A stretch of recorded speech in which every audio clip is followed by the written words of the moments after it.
Na cultura popular, o termo QI está em todo lugar. Os testes de QI requerem cerca de 120 pontos para medi-lo? Não conheço meu QI. QI. Indivíduo de QI baixo. Pessoas que se gabam de seu QI são perdedoras. Quando as pessoas dizem QI, o que elas querem dizer é inteligência, uma medida objetiva e rigorosa da capacidade intelectual. Mas isso realmente funciona? Bem, neste vídeo quero descobrir de onde veio o QI, o que ele realmente mede, o que ele pode prever sobre a sua vida, e eu acho, qual é o meu QI? Eu nunca fiz um teste oficial de QI antes. Honestamente, não me considero muito inteligente. Sempre considerei meu QI apenas um pouco acima da média. Exotérmico ou endotérmico? Acho que deve ser exotérmico. Bom, trabalho, cara da ciência. Existem muitos testes de QI online, mas eu sou muito cético em relação à precisão deles. Ainda assim, imaginei que alguns possam ser uma boa prática para o teste real. Amanhã vou fazer um teste de QI de verdade. Antes disso, quero tentar melhorar minha pontuação. Farei vários testes práticos. Acho que este teste é treinável, mas amanhã vamos ver se isso é verdade ou não. A ideia de testes de inteligência remonta a centenas de anos, mas o primeiro avanço concreto ocorreu em 1904.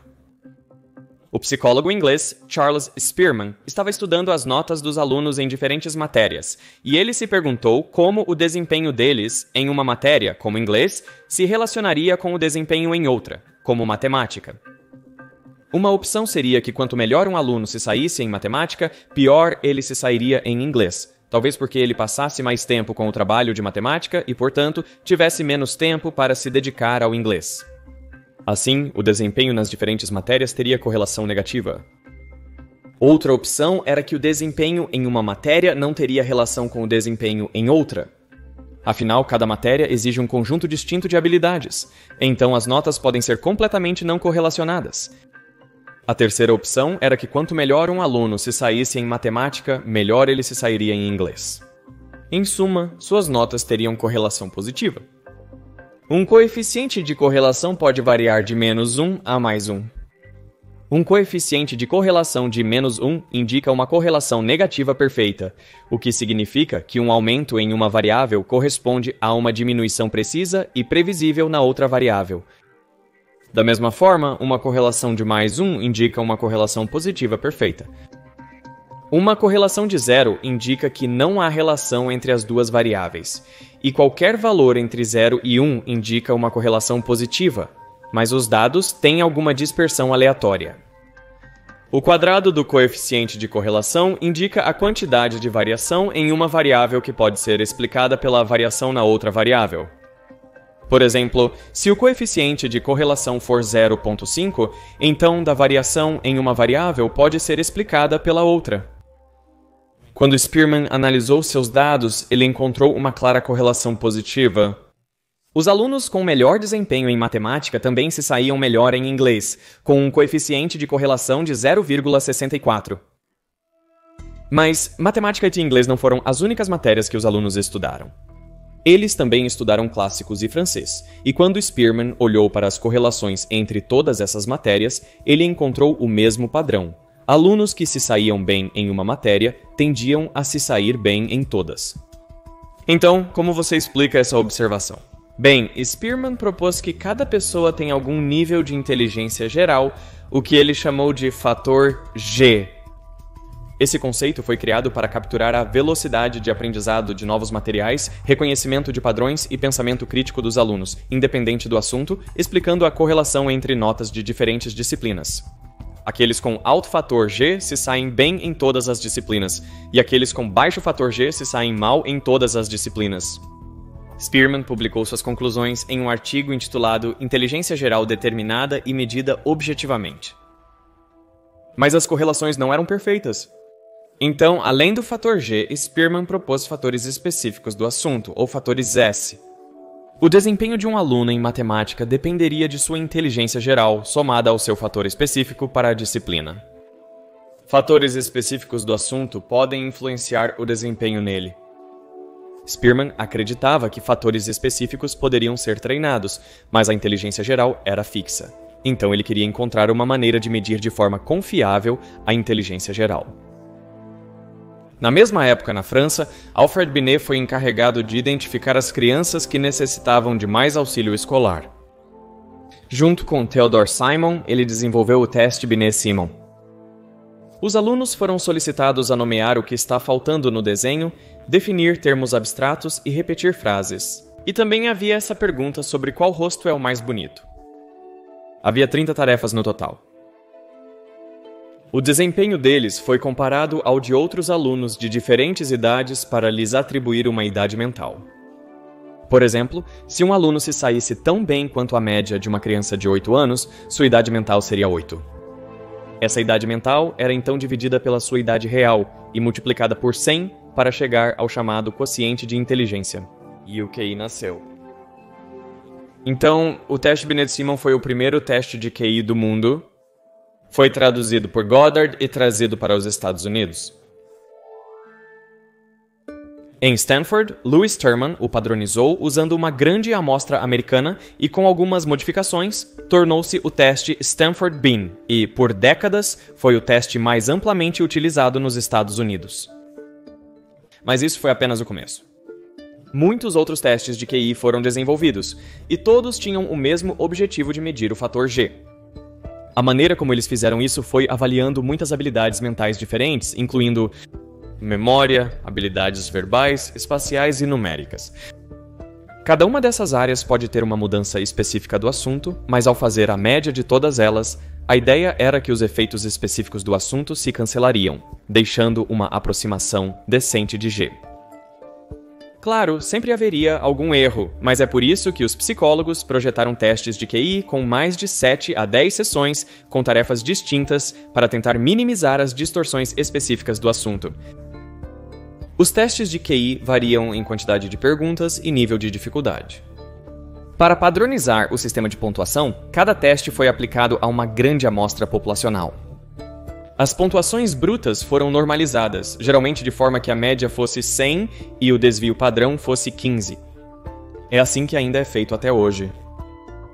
Isso é conhecido como QI e é destinado a ser uma medida do fator G de um indivíduo em comparação com o resto da população. Na forma como é escalonado, 68% das pessoas têm um QI entre 85 e 115. Apenas cerca de 2% pontuam mais de 130 ou menos de 70.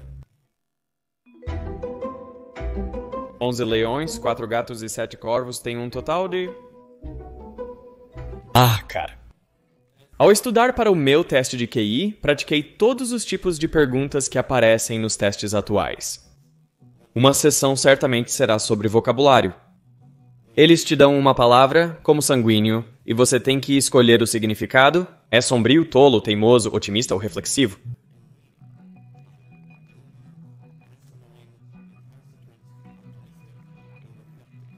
Eles também podem solicitar que você selecione um termo com sentido contrário.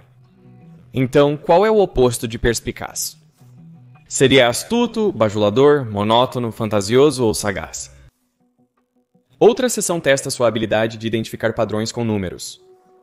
Então escolha o número que melhor completa o padrão 3, 5, 8, 12, o que vem a seguir? No início, eu buscava padrões complexos, mas conforme me acostumava com os testes online, percebi que os padrões costumavam ser bem simples. Uma boa técnica é achar a diferença entre termos adjacentes. Então no próximo por 3 e depois 4. Então o lógico próximo seria 3 e depois 4. Então, o próximo termo lógico deve ser 5 mais do que 12, então 17. A resposta é C. Às vezes, os números crescem rapidamente, como na sequência 3, 15, 60, 180. O que vem a seguir? Em casos como este, eu olho para a razão de um número para o anterior. Aqui, o segundo número é 5 vezes o primeiro, o próximo número é 4 vezes maior e o seguinte é 3 vezes maior. Então a resposta deve ser o dobro do quarto termo, que é 360. Resposta B. Um dos tipos mais famosos de questões em testes de QI são as matrizes progressivas de Raven. Eles apresentam uma grade de 3 por 3 com símbolos em cada célula. Você tem que selecionar a nona célula, que segue o padrão. Descobri que a maioria desses quebra-cabeças obedece a apenas algumas poucas regras lógicas diferentes. Uma é o movimento de translação, onde os símbolos se deslocam de uma célula para a próxima de forma previsível. A segunda é o movimento rotacional. Um ou vários objetos giram de uma célula para a próxima. A terceira é símbolos ausentes, onde em cada linha ou coluna, cada símbolo aparece uma vez. Para descobrir quais símbolos aparecem na célula final, basta identificar os que estão faltando.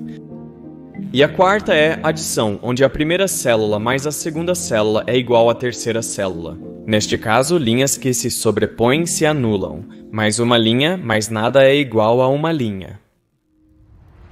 Na maioria dos testes de QI modernos, todas as questões são respondidas sob pressão de tempo. Você pode ter apenas cerca de 10 a 30 segundos por pergunta. Hoje de manhã farei um teste de QI oficial e confesso que estou bem nervoso. Eu sempre quero me sair bem nos testes, sabe? É algo de que me orgulho, mas ao mesmo tempo, quem sabe como isso vai acontecer?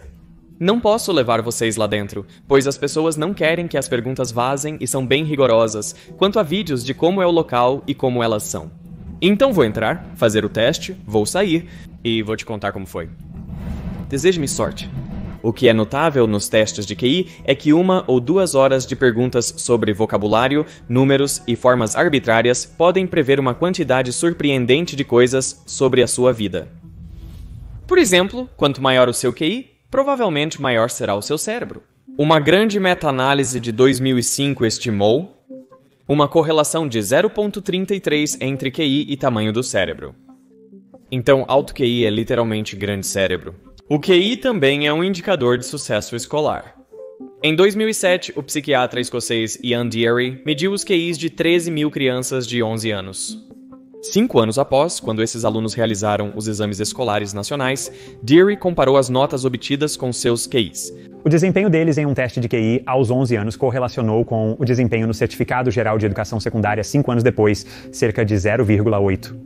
Isso é uma correlação extremamente alta. Isso significa que cerca de 2/3 da variação nas notas dos exames escolares nacionais poderiam ser previstos por testes de QI realizados 5 anos antes. O coeficiente de correlação deste estudo está no extremo alto da faixa de 0,2 a 0,8, encontrada em estudos semelhantes, apoiando a afirmação de que o QI é um bom preditor de sucesso escolar. Também prevê o nível de escolaridade que uma pessoa alcançará. Isso não surpreende, já que alguns testes escolares são essencialmente testes de QI. Argumenta-se que testes como o teste de avaliação escolar, teste universitário americano e os exames de registro de pós-graduação são basicamente testes de QI. Eles se correlacionam com testes de QI padrão em torno de 0,8. No meu teste de avaliação escolar, obtive uma pontuação de 1.330, o que corresponde a um QI de cerca de 130. Será interessante ver se minha pontuação oficial de QI corresponde a isso, ou se conseguir aumentá-la me familiarizando com perguntas de estilo QI. Eu não sei, mas o QI também tem poder preditivo fora da escola. Uma das descobertas mais robustas é que o QI pode prever o sucesso no trabalho. Particularmente em trabalhos técnicos ou de alta complexidade. Como você mede o sucesso ocupacional? Você pede para os chefes das pessoas avaliá-las. A renda das pessoas é medida pela produtividade, usando métricas que os economistas aplicam sobre a produção gerada. As correlações geralmente variam de 0,2 a 0,6, e o efeito é mais notável para trabalhos mais complexos, o que faz sentido. O maior efeito é para o treinamento militar. O exército americano não aceita pessoas com QI abaixo de 80.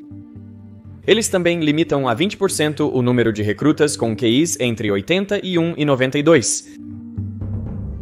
Durante a Guerra do Vietnã, para aumentar o pool de candidatos, eles relaxaram este último requisito.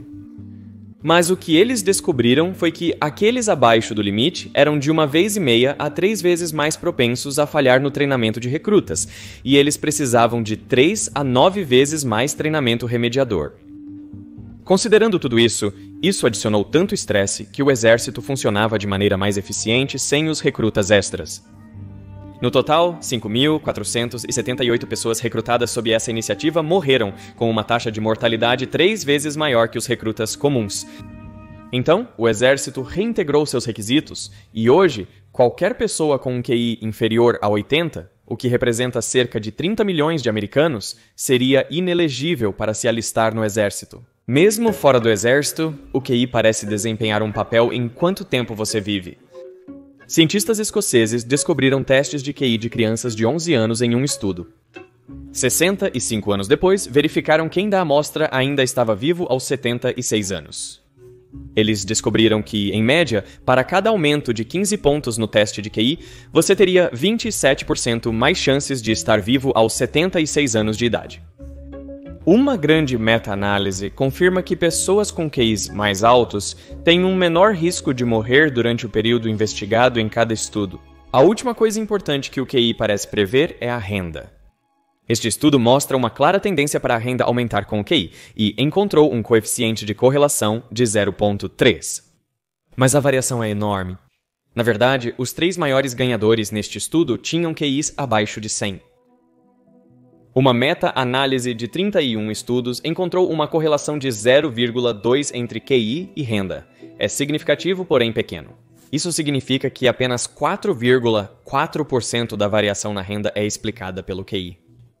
Talvez uma das razões pelas quais não vemos uma correlação tão alta para a renda é que talvez existam empregos, sabe? Como apenas fazendo um esquema do tipo imobiliário.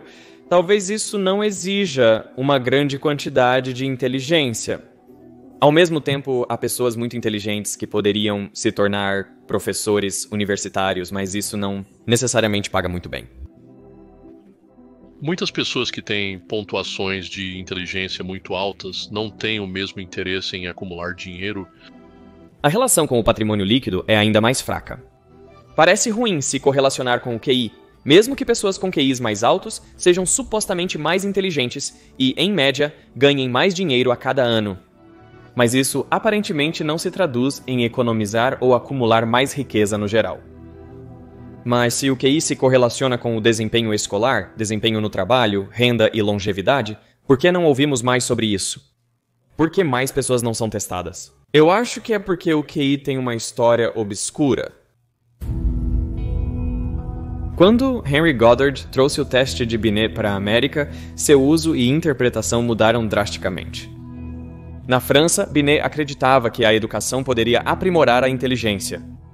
Ele projetou seus testes para que alunos com dificuldades recebessem mais ajuda, mas nos Estados Unidos, o teste modificado foi aplicado em adultos para classificá-los por inteligência. E pesquisadores como Spearman acreditavam que o G era inalterável, que qualquer inteligência geral com a qual você nasceu, você teria pelo resto da sua vida. E muitos acreditavam que o G era herdado, passado de pais para filhos. Atualmente, diríamos que tem uma base genética. Há algumas evidências que apoiam essas afirmações. O QI tende a se manter estável durante a vida de um indivíduo. Eles fizeram testes quando as pessoas tinham 11 anos. Eles encontraram todos esses testes em um arquivo e acompanharam essas pessoas e deram a elas o mesmo teste quando tinham 90 anos, você sabe. Décadas depois, as pontuações deles, com 80 anos de diferença, tiveram correlação de 0,5 a 0,6. Há também evidências de uma base genética para o QI. Ao aplicar um teste de QI em gêmeos idênticos, descobre-se que eles apresentam uma forte correlação nos resultados. Na verdade, é quase como aplicar o mesmo teste em uma pessoa, com algumas semanas de intervalo. Henry Goddard usou as afirmações de que a inteligência era herdada e inalterável para colocar o QI no centro do movimento eugenista americano. Os eugenistas queriam impedir que aqueles com características indesejáveis tivessem filhos. Em muitos estados, foram aprovadas leis para permitir a esterilização forçada de pessoas que não atingiam um certo limite em um teste de QI. A constitucionalidade dessas leis foi confirmada pela Suprema Corte em 1927.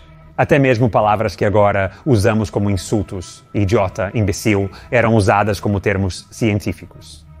No julgamento, o juiz Oliver Wendell Holmes escreveu que é melhor para todos se a sociedade impedir a reprodução daqueles manifestamente inaptos, em vez de esperar para executar seus descendentes degenerados por crimes ou deixá-los morrer de fome por sua imbecilidade. 3 gerações de imbecis são suficientes. No total, mais de 60 mil pessoas foram esterilizadas à força como resultado dessas leis. Na verdade, eles serviram como modelo para a Alemanha nazista. O próprio Hitler afirmou ter se inspirado nos eugenistas americanos. Estes foram usados para coisas horríveis. Na guerra, alguns nazistas citaram a decisão da Suprema Corte Americana.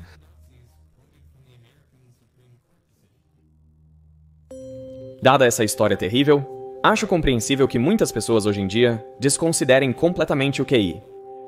Na ciência da inteligência, há uma série de coisas que esses primeiros pesquisadores erraram. Uma razão é que a genética não determina completamente o QI. Você pode quantificar os efeitos da genética versus ambiente? Quando você olha para estudos com gêmeos, em média, ao longo de toda a vida, é cerca de 50 e 50 hereditariedade e ambiente. Você simplesmente não pode, por razões éticas, estimar isso em humanos, sabe, com um grau razoável de certeza ou... Dada a minha leitura dessa literatura, é uma faixa bastante ampla, provavelmente entre 40% e 70%. Certo. E como a educação pode melhorar o QI, ele não é completamente fixo ao longo da vida. Ademais, a inteligência pode não ser uma construção única como pensado inicialmente. Hoje em dia, os cientistas reconhecem duas formas de inteligência, fluida e cristalizada. A inteligência fluida é a capacidade de aprender, processar informações e resolver problemas novos, enquanto a inteligência cristalizada envolve o conhecimento acumulado ao longo da vida. Ambos os tipos de inteligência aumentam na infância, mas a fluida atinge seu pico no início da idade adulta e depois diminui, enquanto a cristalizada permanece mais estável. Mas o QI tem sido ainda mais mal utilizado para promover a ideia de diferenças raciais em inteligência. Há, por exemplo, uma diferença observada entre o QI médio de americanos negros e brancos. Artigos também foram publicados sobre os QIs de diversas nações pelo mundo. Muitas dessas nações supostamente têm QIs médios abaixo de 70. Esse é o limite para a deficiência intelectual. Como isso poderia ser? A conclusão que alguns tiram é que existem diferenças genéticas entre raças ou nações em inteligência, mas acho que isso é uma distorção grosseira dos dados. O problema, na minha opinião, é a medição. E a prova é que existe uma amostra representativa medindo. E a prova é que existe uma amostra representativa de americanos brancos cujo QI médio é 70. Quem são essas pessoas? Apenas americanos comuns que viveram cerca de 100 anos atrás. O pesquisador James Flynn estudou os resultados médios dos testes de QI ao longo do último século, e de tempos em tempos, os testes são atualizados e renormalizados para manter sua média em 100. Agora, o que Flynn notou foi que cada vez que eram renormalizados, as pontuações tinham que ser reduzidas um pouco mais, cerca de 2 ou 3 pontos de QI por década. E se eles não fizessem isso, o que veríamos é que o QI médio dos últimos 100 anos, somando cerca de um aumento de 30 pontos nos últimos 100 anos. Isso é conhecido como o efeito Flynn. Nossos antepassados imediatos estavam à beira da deficiência mental, porque 70 é normalmente a pontuação para a deficiência mental. Ou estamos à beira de todos sermos dotados, porque 130 é a linha de corte para a superdotação. A genética populacional não mudou significativamente em um século. Então, o que causou o aumento? Existem debates sobre as causas, mas uma delas, provavelmente, é a melhoria da nutrição e saúde infantil.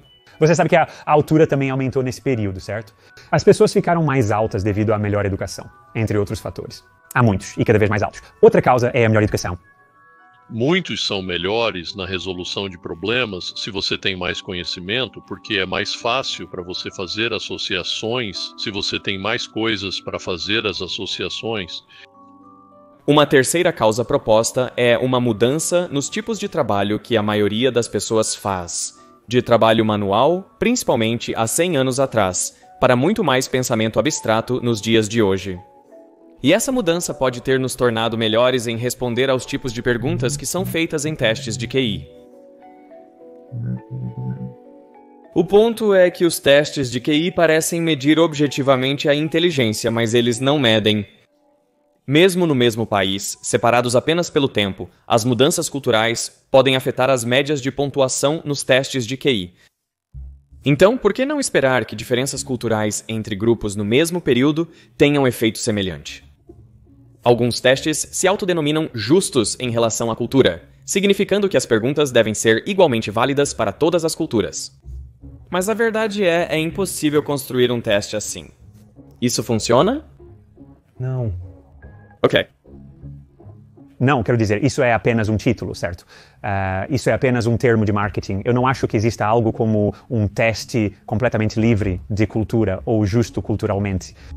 Testes culturalmente justos avaliam relações visuais, formas geométricas e padrões, ignorando que as culturas diferem, por exemplo, se possuem palavras para formas ou relações espaciais. Essas diferenças influenciam como as pessoas pensam e usam categorias. Também é questionável se culturas sem materiais impressos nos percebem da mesma maneira que nós.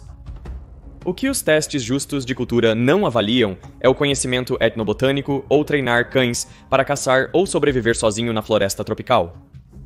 Argumentavelmente, essas formas de inteligência são mais importantes para a sobrevivência do que saber, digamos, o próximo número na sequência. Como os quebra-cabeças de QI são mais comuns em nossa cultura e temos maneiras de medi-los, os vemos como a forma definitiva de quantificar a inteligência. E quem realiza esses testes concorda. Existem requisitos rigorosos antes que um teste validado para uma população possa ser usado na inteligência que o QI tenta avaliar, existem fatores na inteligência que o QI tenta avaliar, existem fatores além do G que afetam o QI final. Como a motivação. O quanto alguém é incentivado a completar o teste pode ter um impacto marcante na sua pontuação. Muitos estudos tentaram pagar aos sujeitos para completar um teste de QI. Em alguns estudos, eles recebem cerca de $1. Outros estudos oferecem entre $1 e $10. Os apostadores de alto nível oferecem mais de $10. Uma grande meta-análise mostrou que motivar as pessoas desta maneira aumentou o QI, e quanto maior o valor em dólar, maior o aumento médio. No extremo superior, o QI aumentou até 20 pontos. O efeito é maior para aqueles com QI abaixo da média, então, além de G, os testes de QI também medem a motivação. Mas não para por aí.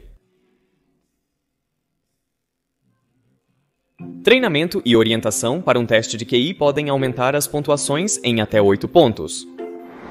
Acabei de completar o teste e algumas coisas aleatórias. Estou sem palavras, pareceu justo. Havia muitas sessões diferentes. Na sessão de matemática senti que me sai muito bem, as questões estavam fáceis. Após fazer o teste, acredito que isso seja treinável. Como se você devesse ser capaz de treinar alguém para fazer isso bem. A estratégia de fazer o teste também é importante. Algumas pessoas lidam melhor com testes sob pressão de tempo do que outras. Acho que a coisa mais difícil sobre o teste foi o limite de tempo, procurar os padrões em uma série de formas, e normalmente isso me leva um tempo, então sinto que não terminei esses. Você precisa saber quando pular perguntas, como eliminar respostas claramente erradas e quando adivinhar. A ansiedade também desempenha um papel. Aparentemente, uma pequena quantidade de ansiedade é boa, mas além de um certo ponto, ela impacta negativamente o desempenho. Acho que a revisão geral eu acho que me saí bem e acho que o treinamento realmente ajudou muito, muito mesmo. Essa é a minha previsão. Vamos avançar para o futuro e ver como me saí de fato.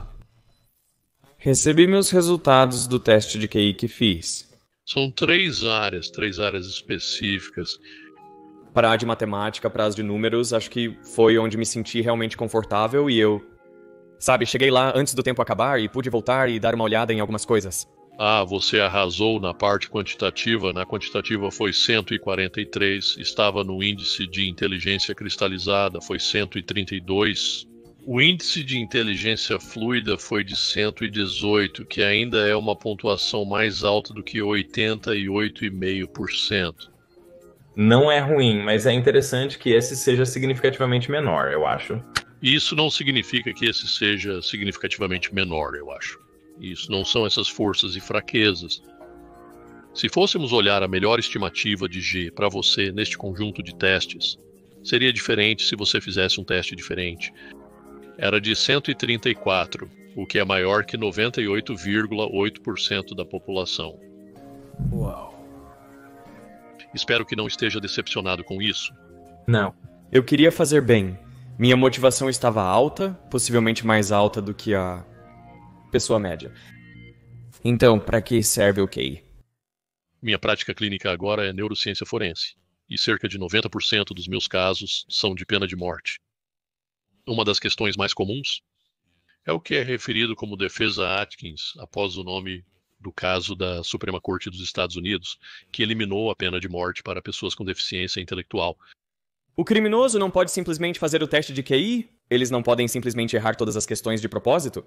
Nós sabemos disso. Incluímos, assim como no teste que você fez, medidas embutidas de invalidade. Isso é detectado através de algoritmos matemáticos. Temos mais de 95% de precisão na detecção de pessoas que tentam simular um desempenho ruim. Oh, uau! Uma coisa que podemos estar interessados em fazer é aumentar a capacidade cognitiva das pessoas desde cedo na vida, para que, mesmo que entrem em declínio cognitivo, demore mais para chegar ao ponto em que terão problemas funcionais reais do dia a dia, onde eles perdem independência, seja quando se trata de lidar com seu dinheiro, ler rótulos ou qualquer outra coisa que as pessoas enfrentam em estágios mais avançados de declínio cognitivo.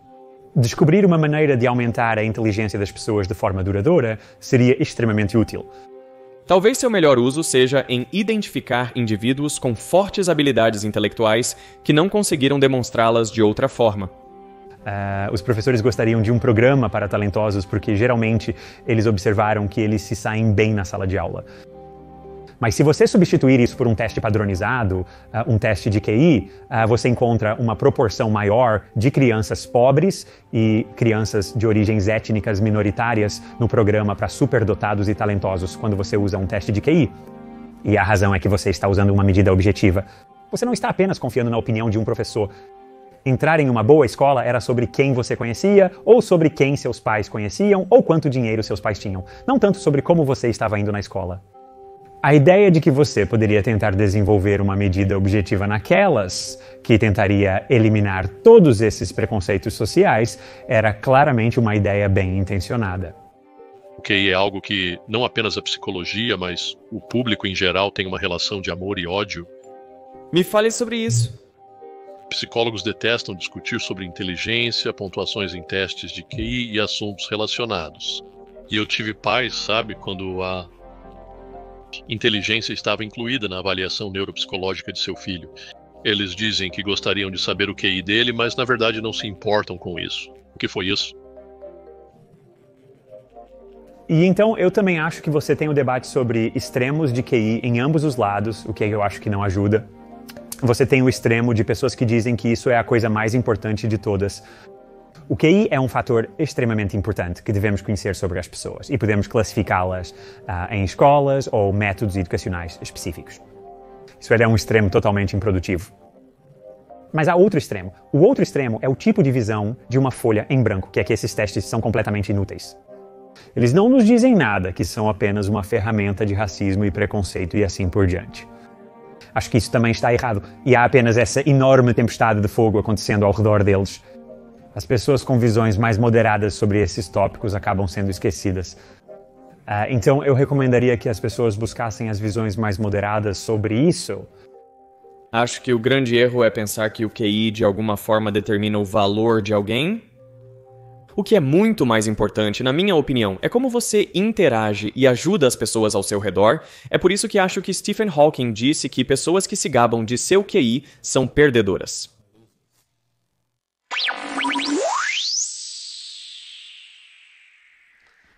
Enquanto o QI nos diz algo, ele não nos diz como nossas vidas vão se desenrolar. Podemos melhorar significativamente nossos resultados desenvolvendo conhecimento e habilidades analíticas.